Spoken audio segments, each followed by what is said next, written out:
Аллерги мэд эмнэлгийг сонгон үйлчлүүлж байгаа та бүхэнд баярлалаа. Үйлчлүүлэгч та дараах зөвлөмжийн дагуу шинжилгээнд бэлтгэн ирээрэй.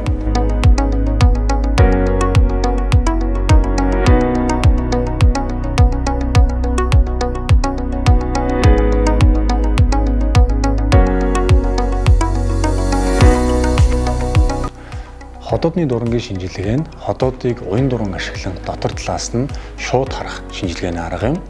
За хотоодоор дурамжуулахаар эрэхтэй урд өдрийн 17 цагаас хойш хоол идэхгүй хоолоо сойсон байх хэрэгтэй. Хотоодны дурангийн шинжилгээ нь тэмч хэцүү шинжилгээ биш.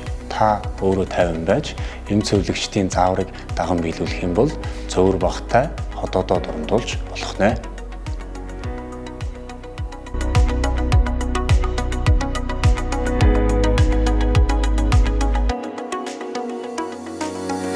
Сайн байцгаана уу? Бүгдээрэнд нь бичлэг үзэж байгаа өдрийн мэнд хүргэе.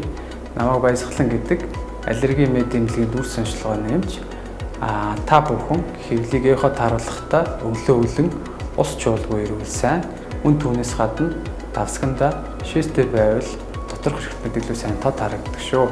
За үүнээс гадна бамбаа болон хөхний эхоны тухайд бол ямар нэгэн бэлтгэл шаардлагагүйгээр хизээж харуулж болно. За цэжний эрдэнэний тухайд гэх юм бол жирэмсэн тохиолдолд өөр ямар нэгэн хариулах заалтгүйгээр орно.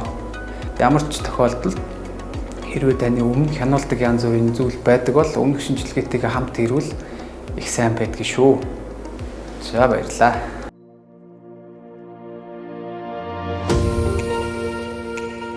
Сайн байцгаана уу? Та бүхэн мдэггүй зүйл хэлхийн өмнөх заавар зөвлөмжийг хүргье.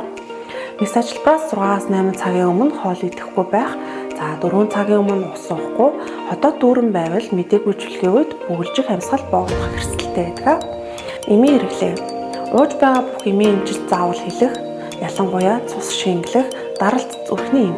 Та өмнө мдэггүй зүйлэгт орж исэн талаараа эмчтэй хэлэх, харшилтай ихсэх, за мөн зүрхс уушиг, чихрийн шижинтэй харах хүчтэй бол эмчтэй заавал хэлэх ёстой. 24-с 48 цагийн өмнө арх тамхи хэрэглэхээс зайлсхийх. Мөн гоёл чимэглэл, нүүр гудалтгүй байх, контакт линз химийн шүдгүй байх ёстой. Хэрвээ танд айц төгшүүд байвал эмчтэйгээ ярилцаж заавар зөвлөгөө аваарай. Та дайван байх нь эмчилгээний явцад маш чухал байгаа.